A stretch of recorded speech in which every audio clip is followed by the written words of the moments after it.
Ron DeSantis may be getting a look to replace Pete Hegseth as the head of the Pentagon. That is being reported by the Wall Street Journal. They had it first as we kick off the second hour here on KCMO Talk Radio 95.7 FM. Now, Ron DeSantis would do great in anything that he is asked to do by Donald Trump and this administration. I don't want to see Florida lose him because I genuinely believe that he is the best governor in America today, and it's not even close. But there's two angles to this. One is, why is Pete Hegseth in hot water? And then, of course, the other angle is, why potentially Ron DeSantis being asked to potentially run the Department of Defense if Pete Hegseth does not have the votes to get confirmed. And just like all of these nominations, you need the 51 votes in the U.S. Senate to be confirmed for one of these positions. And Hegseth's nomination has run into some trouble on Capitol Hill. Now, Pete Hegseth, you may know from being on Fox News. He is a weekend anchor on Fox and Friends. And there's been a lot of different reports that have come out about Pete Hegseth in recent days.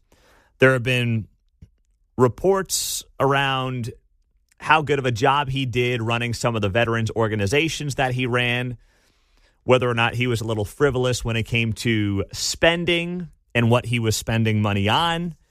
And then there was this report that came out from NBC yesterday that said Pete Hegseth's drinking worried colleagues at Fox News.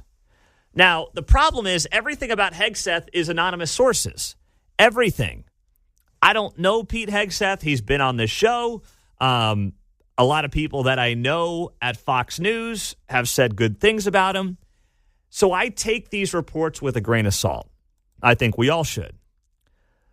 But what I find interesting is that the drinking stuff, like claiming that he likes to party and have a good time and drinks too much and was showing up hungover on the set and smelled the booze on the set of Fox and Friends, like, I don't know what's true. I don't know what isn't.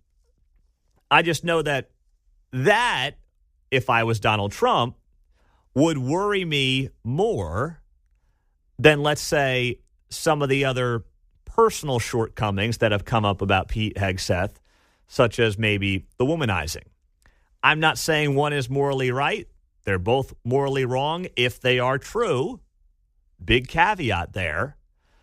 But the thing with the alcohol is, like, if you're running the Pentagon and it's 1 a.m. and God forbid something happens in this country, you've got to make sure that you are of a clear mind to do your job. That is a national security issue as much as anything else.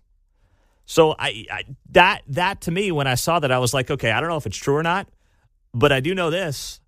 Back in 1989, the Senate rejected then-President George H.W. Bush's nominee to be defense secretary. At the time, that was former Senator John Tower from Texas, in part because of his concerns or their concerns about Tower's history of drinking. So that's why, like, they're going to throw everything they can at these people, and it's always the case with Republicans. There's a part of this that kind of feels like Brett Kavanaugh 2.0. I readily admit that.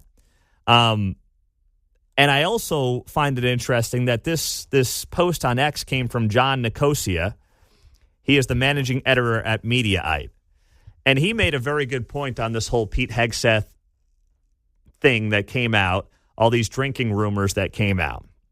He wrote here, I've covered media for 15 years.